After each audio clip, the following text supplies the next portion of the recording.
માત્ર હોબાળો મચાવવામાં વ્યસ્ત હોવાનો કેન્દ્રીય મંત્રી જેપી નડ્ડાનો રાજ્યસભામાં પ્રહાર। સંસદના ઉચ્ચ ગૃહમાં લોકકલ્યાણના મુદ્દાઓ પર ચર્ચા કરવાને બદલે વિપક્ષ દ્વારા કરવામાં આવતા સતત અવરોધો અને વિરોધ પ્રદર્શનો સામે કેન્દ્રીય મંત્રીએ આકરા પ્રહારો કર્યા છે। ગૃહની ગરિમા જાળવવા અને મહત્વના વિષયો પર સકારાત્મક ભાગીદારી નોંધાવવાને બદલે સભાત્યાગ કરવાની વિપક્ષી રણનીતિની આકરી ટીકા કરવામાં આવી છે। રાજ્યસભામાં કેન્દ્રીય મંત્રી જેપી નડ્ડાએ વિપક્ષી દળો પર આકરા પ્રહારો કરતા જણાવ્યું છે કે વિરોધ પક્ષોને ક્યારેય અર્થસભર ચર્ચામાં રસ રહ્યો નથી, પરંતુ તેઓ માત્ર હોબાળો મચાવવામાં જ માને છે। તેમણે આક્ષેપ કર્યો હતો કે જ્યારે પણ જનહિત અને જાહેર કલ્યાણને લગતા મહત્વના વિષયો પર ગંભીર મંથન કરવાની જરૂર હોય છે ત્યારે વિપક્ષ હંમેશા ગૃહમાંથી પલાયન કરી જાય છે। કેન્દ્રીય મંત્રીના આ નિવેદનથી સંસદમાં સત્તાધારી પક્ષ અને વિપક્ષ વચ્ચેનો ગતિરોધ વધુ વણસ્યો છે। આ વિશ્લેષણ દરમિયાન મંત્રીએ ભારપૂર્વક જણાવ્યું કે લોકશાહીમાં સંસદે ચર્ચા અને વિચારણાનું સર્વોચ્ચ સ્થાન છે, પરંતુ વિપક્ષી નેતાઓ સંસદીય મર્યાદાનું ઉલ્લંઘન કરી રહ્યા છે।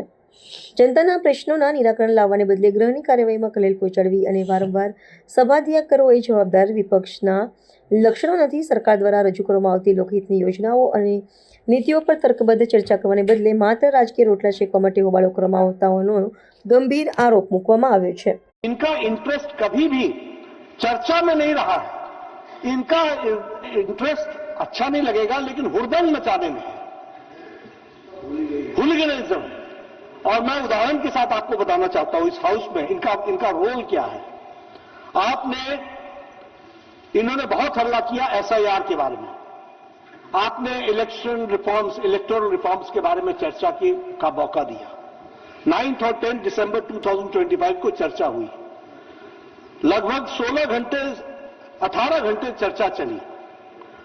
और दुख की बात यह है कि इलेक्टोरल रिफॉर्म्स के बाद इस सारी चर्चा में यह है वॉकआउट कर गए जब हमारे तरफ से जवाब देने की बारी है।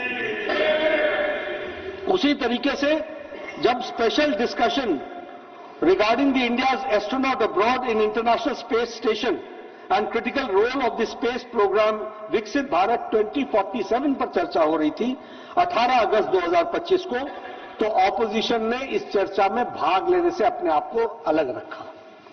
मैं यहां यह भी बताना चाहता हूं कि इनका रिकॉर्ड आपको सामने रखना चाहता हूं। इन्होंने बहुत हल्ला किया, ऑपरेशन सिंदूर, जरा चर्चा करो, पहलगाम का अटैक। 16 घंटे डिबेट चली और जब गृह मंत्री जी ने जवाब देने की बारी आई तो ये विपक्ष वॉकआउट करके चला गया। ये इनका रिकॉर्ड है, इसको हमको ध्यान रखना चाहिए। उसी तरीके से वक्फ बिल पर जब जेपीसी की रिपोर्ट यहां रखी गई तो उस समय भी यह इन्होंने लोकसभा में वॉकआउट किया। यानी कोई भी जो भी देश के इंटरेस्ट में काम होता है उसमें इनका 2025 के बजट के बाद, डिबेट के बाद जब निर्मला जी खड़ी हुई तब भी इन्होंने वॉकआउट किया। और इस समय भी 2026-27 के बजट पर जब निर्मला जी खड़ी हुई इन्होंने सबको सुना और जब जवाब देने की बारी आई तो ऑपोजिशन वॉकआउट करके चला गया। यह इनका कच्चा चिट्ठा है, इसको हमको याद रखना चाहिए। इनका कोई इंटरेस्ट देश में नहीं है, इनका कोई इंटरेस्ट भारत के लोगों के विकास में नहीं है, इनका कोई इंटरेस्ट विकसित भारत में नहीं है, इनका कोई इंटरेस्ट आत्मनिर्भर भारत में नहीं है, इनका कोई इंटरेस्ट देश आगे बढ़े इसमें नहीं है। इनका इंटरेस्ट राजनीति करके अपनी ओछी राजनीति को आगे बढ़ाने का है, जो मोदी जी के नेतृत्व में कभी संभव नहीं होगा। वहीं बैठे रहोगे और घटते चले जाओगे, ये ध्यान में रखिए।